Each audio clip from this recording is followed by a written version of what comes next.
अब सोनक जी कहते हैं महाराज,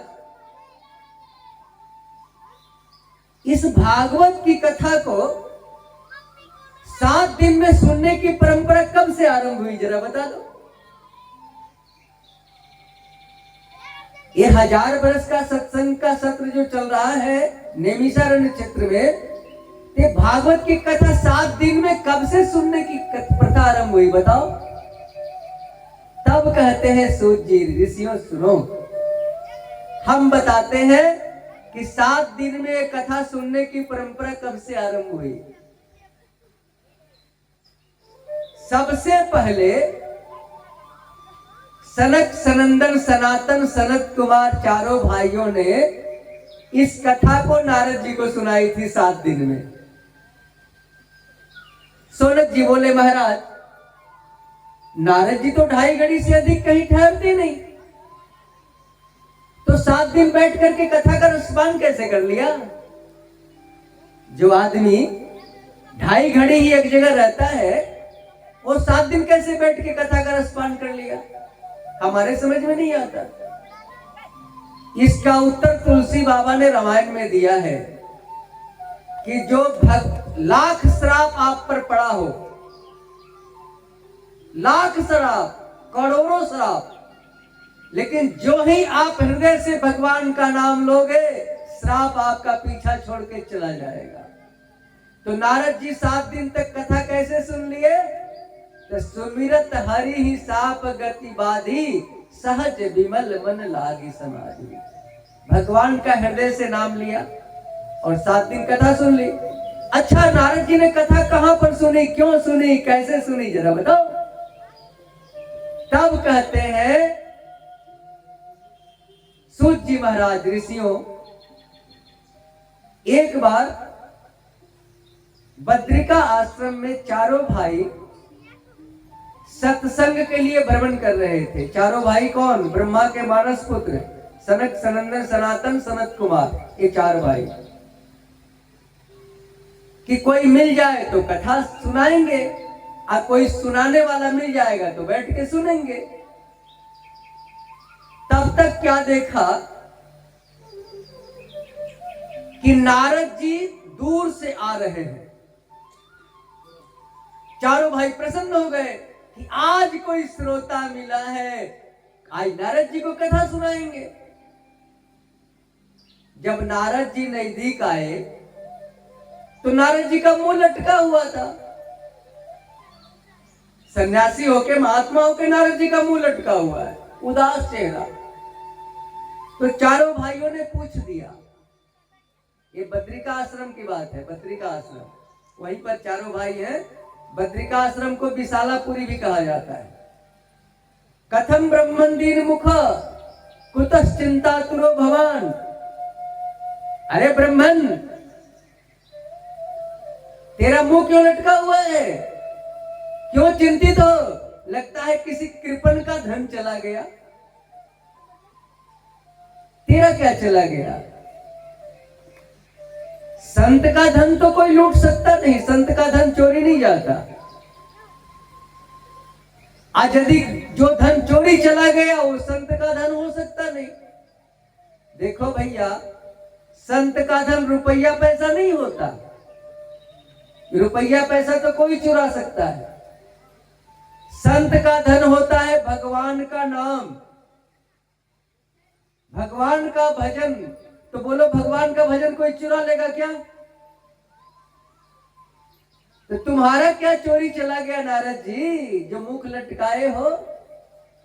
तब नारद जी कहते हैं, सुनो भैया, तुम तो जानते हो कि स्वर्ग में कथा नहीं है,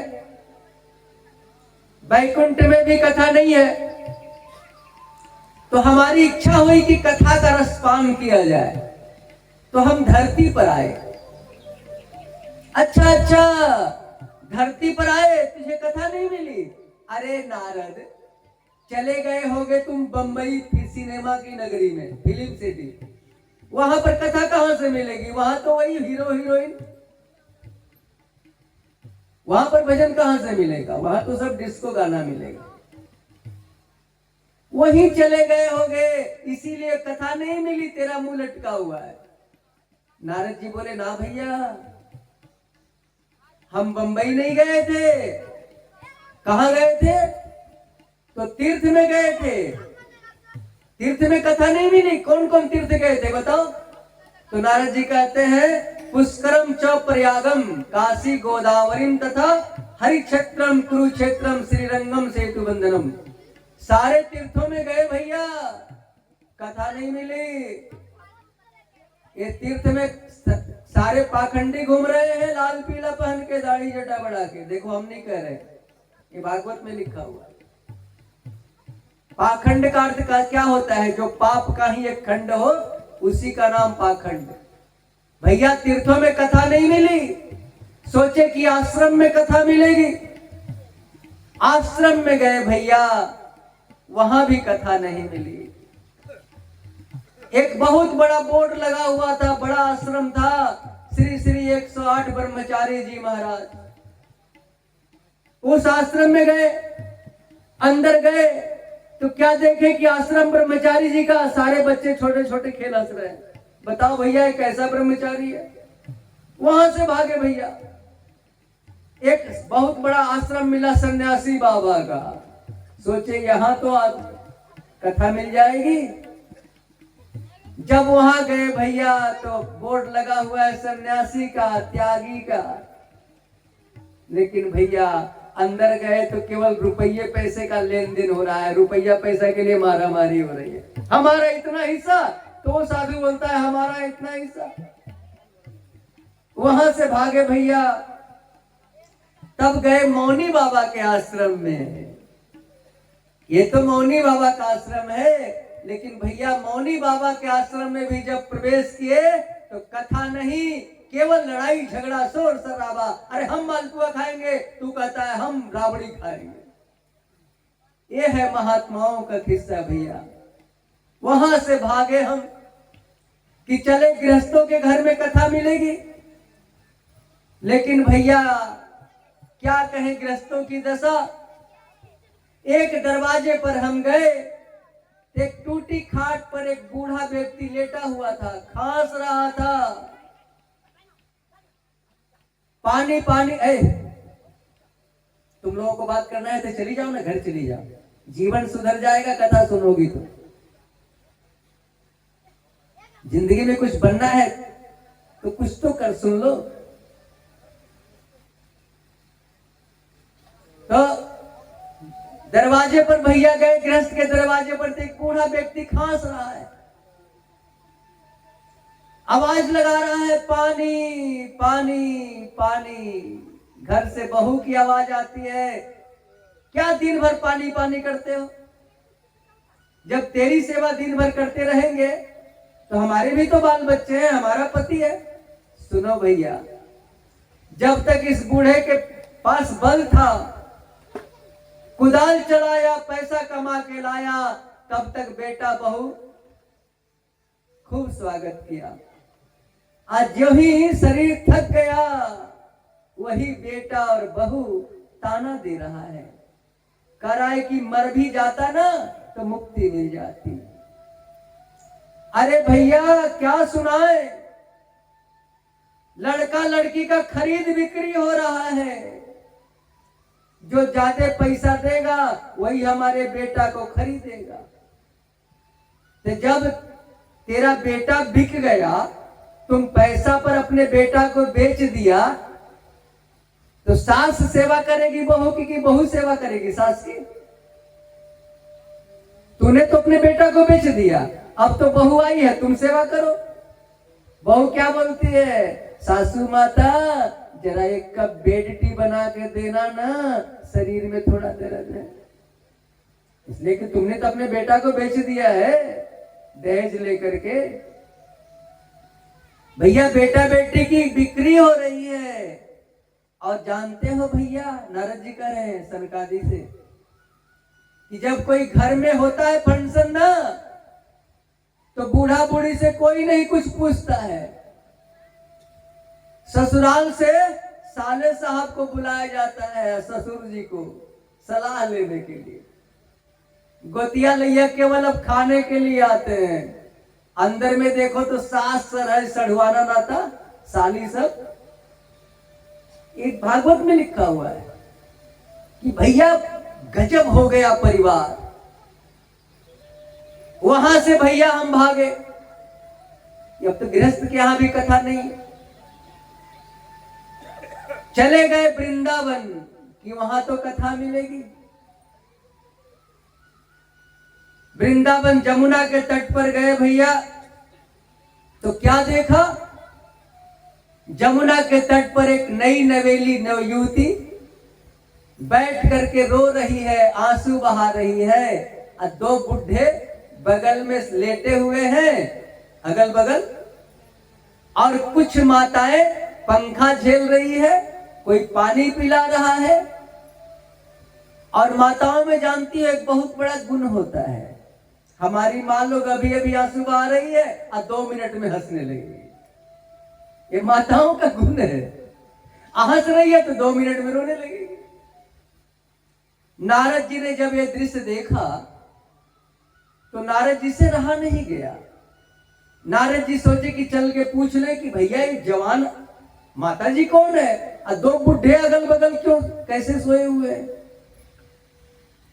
नारद जी आगे तो बढ़े, लेकिन फिर पीछे लौटने लगे कि यदि वहां जाएंगे औरतों के झुंड में, माताओं के झुंड में, आज कोई माता जी कह दे कि है दाढ़ी वाला तुम यहां क्यों आ रहे हो, तेरा क्या काम, बेइज्जती हो जाएगी। लौट गए। जब लौटने लगे तो जो नवयुवती रो रही थी ना, आंसू बहा रही थी, वो आवाज लगाई, भो साधु क्षणम तिष्ठा मम चिंता मपि नाशय। अरे महात्मा रुको रुको, मेरे चिंता को दूर करो। नारद जी रुक गए। नारद जी बोले, देवी तुम कौन हो जरा बताओ। तब अपना परिचय देती है कि ऋषिवर सुनो, मैं कौन हूं। दक्षिण भारत द्रविड़ देश में मैं पैदा हुई, कर्नाटक में बड़ी हुई, महाराष्ट्र में बड़ा हमें सम्मान मिला, गुजरात में बुढ़ापा आ गया, और घोर कलयुग के कारण पाखंडियों के प्रभाव से मेरा अंग भंग हो गया, और सब प्रदेशों में दौड़ी दौड़ी आई। तो जब मैं वृंदावन आई तो मेरे दोनों बच्चे बुढ़े हो गए और मैं नौजवान हो गई। ये मेरे दोनों बच्चे हैं, एक का नाम है ज्ञान और दूसरे का नाम है वैराग, और मैं हूं भक्ति देवी। सुनो नारद, यदि तुम हमें स्वस्थ नहीं करोगे, मेरे दोनों बच्चों को स्वस्थ नहीं करोगे, तो मैं कहती हूं कि इदम स्थानम परित्यज्य विदेशम गम्यते मया, इस भारत भूमि को छोड़ करके मैं विदेश चली जाऊंगी। भक्ति मैया कह रही।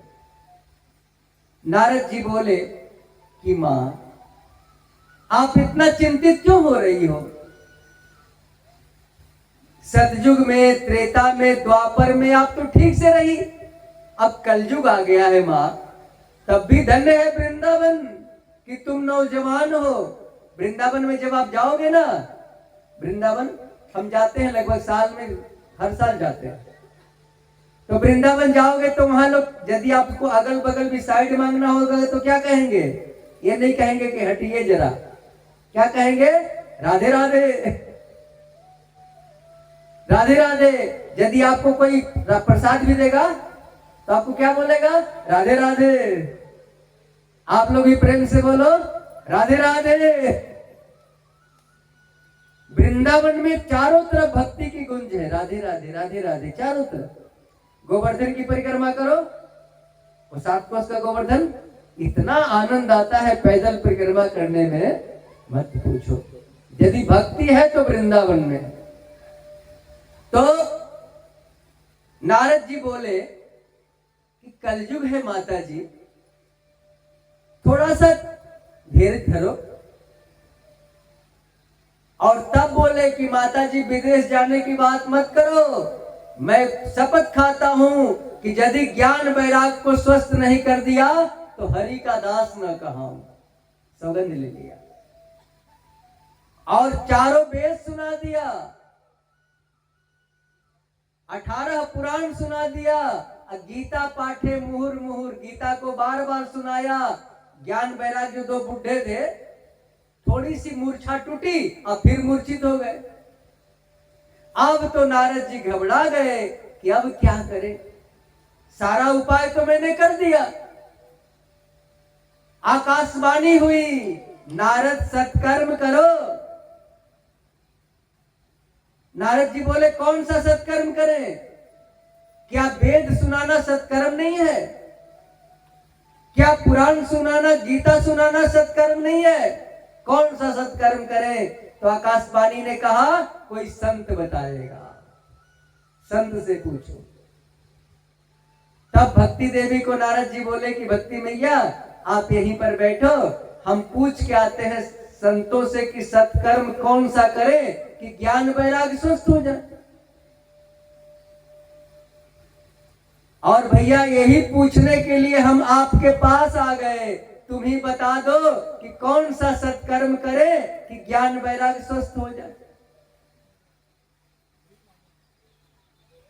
चारों भाई जोर से हंस दिए। नारद, इतना छोटा सा प्रश्न तुम मेरे पास आ गए? भैया छोटा प्रश्न है, कौन सा सत्कर्म करें कि ज्ञान वैराग्य ठीक हो जाए? तो चारों भाई बोले कि अरे नारद, भागवत की कथा सुना दे, ज्ञान वैराग्य स्वस्थ हो जाएंगे। नारद जी प्रसन्न नहीं हुए, बोले भैया भागवत से ज्ञान वैराग्य प्रसन्न होंगे, स्वस्थ होंगे, ऐसा मेरे समझ में नहीं आता। वेद से ही तो भागवत निकला है, जिसको वेद सुना दिया गया। जहां वेद काम नहीं किया वहां भागवत क्या काम करेगा? लेकिन कभी कभी ऐसा ही होता है, बड़े बड़े डॉक्टर इलाज से थक जाते हैं, तो हमारे डॉक्टर साहब लकवा की बीमारी में क्या दूर दूर से रोगी आते हैं डॉक्टर साहब के पास। बड़े बड़े डॉक्टर थक जाते हैं, हमारे मोहानी के डॉक्टर साहब ठीक कर देते हैं। कभी कभी ऐसा ही होता है। सनकादियों ने कहा नारद तुम ज्ञानी तो हो, लेकिन लगता है किसी गुरु से भेंट नहीं तुमको हुई। मान ले कि विशाल आम का वृक्ष है, आम का वृक्ष, और आम का फल कितना मीठा होता है। अब कोई बोले कि आम का फल जब इतना मीठा है तो उसका वृक्ष भी बहुत मीठा होगा, और यह सोच के उसके वृक्ष को चबाने लगे तो आम के अंदर जो मिठास होगा क्या वो वृक्ष में मिलेगा? नहीं मिलेगा। इसीलिए घी से पूरी छकती है, और जो काम घी करेगा, लोग कहे कि घी से पूरी छकती है, तो घी के बदले दूध में पूरी छक लो, तो दूध में पूरी छकेगी? नहीं छकेगी। गन्ना के रस से चीनी बनती है, और चीनी से मिठाई बनती है। और कोई कहे कि गन्ना के रस से ही तो चीनी बना है, तो गन्ना के रस में मिठाई बना लो। तो देख भैया, गन्ना के रस में मिठाई नहीं बनेगी, भले गन्ना के रस से चीनी बनी है। इसीलिए जो काम भागवत करेगा वो काम वेद नहीं करेगा। अब नारद जी के समझ में बात आ गई कि भैया अब समझ गए कि बिना गुरु का ज्ञान नहीं होता। तुम हमारे गुरु बनो, भागवत की कथा सुना दो। तो सनकादियों ने बोले कि नारद जी भागवत की कथा हरिद्वार में होगी। बात तो हो रही है बद्रिका आश्रम में, और कथा हरिद्वार में होने की बात कही गई। क्यों? कि बद्रिका आश्रम में श्रोता नहीं मिलेंगे और हरिद्वार में बहुत अधिक श्रोता मिलेंगे। श्रोता अधिक मिलते हैं तो कथा कहने में भी आनंद आता है। हरिद्वार में कथा आरंभ हुई, चार भाई कथा कहना शुरू कर दिए और नारद जी बैठे कथा रसपान के लिए। सारे लोगों को पता चल गई कि सोनक जी कथा कर रहे हैं, सोनक जी कथा कर रहे हैं। तो दिल्ली से भी लोग गाड़ी पकड़ के हरिद्वार आ गए और जंगल से भी सारे महात्मा अपने चेला को लेके कथा रसपान के लिए आ गए। अब कथा होने लगी, भागवत की कथा जो ही होने लगी तो वृंदावन में ज्ञान वैराग्य भागवत के प्रभाव से स्वस्थ हो गए। मान लीजिए कि आपका बेटा दिल्ली में है, किसी ग्रह के चपेट में है, तो आप मोहानी में संकल्प अपने बेटा के नाम से ले लो, उसके नाम से कथा करा लो, तो आपके बेटा की बीमारी दिल्ली में ठीक हो जाएगी। तो भक्ति देवी के नाम से संकल्प लिया और संकल्प करके कथा आरंभ किया। आरती की थाली लाए हैं आप, आपको बोले थे ना जल्दी लेके आइए, इसलिए कि आरती दिखा के सबको आरती दिखाया जाएगा ना, पानी को विराम दिया जाएगा। आप जल्दी एक थाल में आरती की व्यवस्था एक ही में लेके आ जाइए। तो भक्ति मैया आई ज्ञान वैराग दोनों पुत्र को लेकर के और सनकादियों के से बोली, महाराज एक तरफ मैं देख रही हूं कि संसारी बैठे कथा के रसपान के लिए, एक तरफ मैं देख रही हूं कि सारे महात्मा बैठे हैं, मैं कहां बैठूं? भक्ति मैया सनकादियों से पूछ रही है। ज्ञान वैराग स्वस्थ हो गए, वृंदावन में दोनों बेटा को लेके आ गई नाचते हुए। तब सनकादियों ने कहा, माता जी आपके बैठने के लिए भी स्थान ढूंढना पड़ेगा, स्थान देना पड़ेगा। अरे जितने महात्मा लोग हैं ना, सबके हृदय में जाके बैठ जाओ, और जिसके हृदय में भक्ति मैया बैठ जाती है, भगवान गोलोक धाम छोड़ करके आपके हृदय में आ जाते हैं। क्योंकि भक्ति मैया भगवान की प्रेमिका है, और जब भगवान की प्रेमिका आपके हृदय में रहेगी तो भगवान आपके हृदय में नहीं आएंगे, भगवान आपके हृदय में आ जाते हैं और हृदय में आके अवरुद्ध हो जाते हैं। आप निकालना भी चाहोगे तो नहीं निकलेंगे, क्योंकि भक्ति मैया आपके हृदय को आपके अंदर इतना सुंदर सजा देती है कि भगवान आके बैठ जाते हैं। देखो, यदि चाहते हो कि भगवान आपके हृदय में बैठे, दीपक दीजिए, दीपक देके बस आरती, हाँ दीजिए, आरती दिखाएंगे लोग और सबके सामने आरती भेजा जाए। तो भगवान हृदय में अवरुद्ध हो जाते हैं। आप चाहोगे भी कि भगवान को निकाल दे तो भगवान नहीं निकलेंगे। और भक्ति मैया किसके हृदय में बैठेगी? जिसका हृदय निर्मल हो जाए। निर्मल मन जन सो मोहि पावा, अमोहि कपट छल छिद्र न भावा। यदि आपका मन निर्मल नहीं हुआ तो कथा के रसपान से कोई फायदा नहीं हुआ। यदि आपका मन निर्मल नहीं हुआ तो उपवास करने से कोई फायदा नहीं हुआ।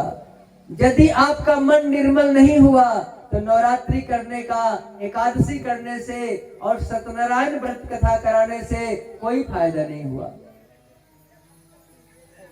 मन को निर्मल बना लो, क्योंकि